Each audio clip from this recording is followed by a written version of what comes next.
Olá pessoal, mais um vídeo de direito administrativo sobre consórcios públicos e nesse exato momento lhes apresento o contrato de rateio. Professora, mais um contrato para eu estudar. Exatamente, estamos verticalizando na medida necessária o conteúdo de consórcios públicos, nós não podemos deixar de abordar o contrato de rateio. Já temos a compreensão do que é o protocolo de intenções, o contrato de programa e desse exato momento conheceremos o contrato de rateio. Bom, sempre gosto de trazer um exemplo, sempre que possível, da nossa vida privada e aqui utilizo a compra de uma pizza ou a realização de uma festa surpresa para um colega. Sempre que vocês submetem-se a essas atividades, o que vocês sugerem no primeiro momento? Cada um colabora com uma quantia em dinheiro. Então, para que você faça uma festa, para que você compre uma pizza, você precisa de quê? Dinheiro. Você vai precisar de quê? Recurso financeiro. E isso não é diferente na administração pública. O consórcio público, para que ele venha realizar as suas atividades, o seu serviço público, para que ele venha prestar o serviço público, ele precisa de quê? Recurso financeiro. E como eu falei para vocês, a natureza do consórcio é exatamente de cooperação. Então, os entes consorciados, eles vão se comprometer, vão colaborar financeiramente para a realização das despesas do consórcio público. Então, cada um vai se comprometer com uma quantia eventualmente. Então, cada um vai fornecer o quê? 1 milhão, 100 mil, 200 mil, não importa. Esse fornecimento de recurso financeiro deve obrigatoriamente ser realizado por meio de um contrato de rateio. Então, ele serve para isso, é o meio pelo qual, é a ferramenta que os entes vão utilizar para afirmar, para constatar quanto cada ente federativo se compromete financeiramente para com o consórcio público. Perfeito. Então, eu associo o contrato de rateio a quê? A dinheiro, a orçamento, recurso financeiro. Assim como você, quando vai fazer sua festinha surpresa para um colega, cada colega dá a cotinha de R$ 50. Aqui no consórcio público não é diferente. O federalismo cooperativo exige exatamente isso. Ações em conjunto, ações coordenadas. Então, os entes precisam colaborar, cooperar para as atividades do consórcio público e quando se envolver recurso financeiro, deve-se haver a celebração de contrato de rateio. Perfeito. Adicionalmente a essas informações, eu afirmo, vamos pontuar sobre o prazo de vigência do contrato de rateio. O prazo de vigência deste contrato não será superior ao das dotações orçamentárias que o suportam, que lhes dão vigência, ou seja, a cada exercício financeiro, este contrato necessitará de renovação.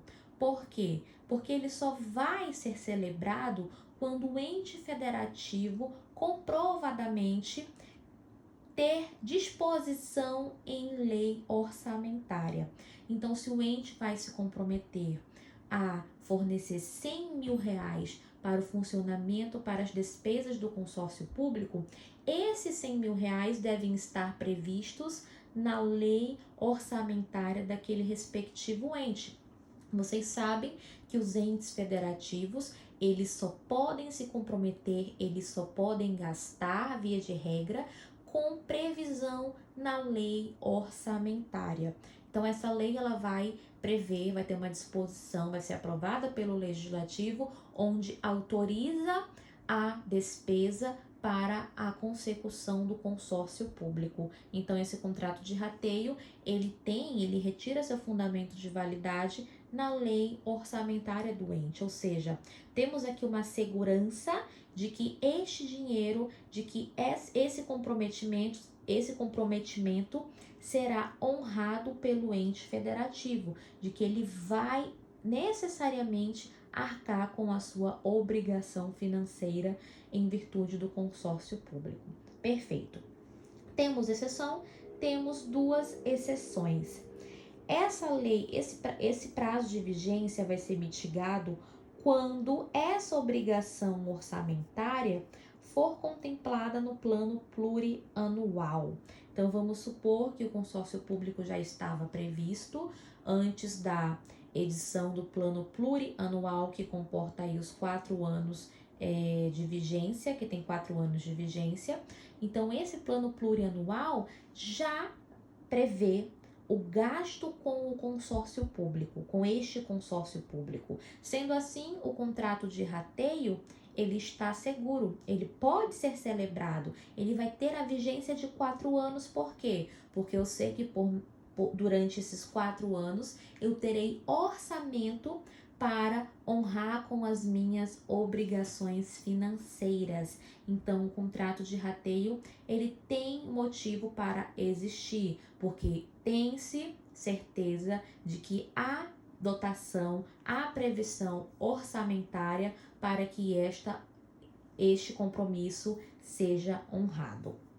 Outra situação de mitigação desse prazo de vigência é quando o consórcio público institui tarifas para a prestação do serviço público, é exatamente isso.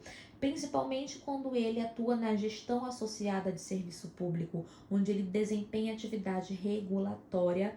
Aqui utilizo como parâmetro as agências reguladoras que podem cobrar taxas pela prestação do serviço, né? Pela prática da atividade regulatória. Então, aqui no consórcio público, da mesma forma, eu posso cobrar o preço público pela prestação dessa atividade. Desse modo, o contrato, né? O orçamento, a obrigação orçamentária será respeitada, será honrada. Bom, outras informações adicionais.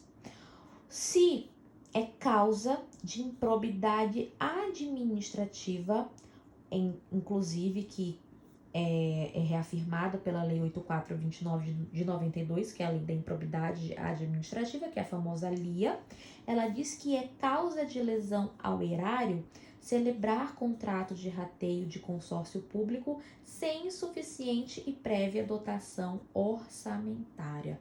Então, se o ente federativo dá um desperto e não tem previsão na lei orçamentária ou no próprio plano plurianual, não tem previsão para gastar com esse consórcio público, ele pode incorrer, configura ato de improbidade administrativa que causa lesão ao erário.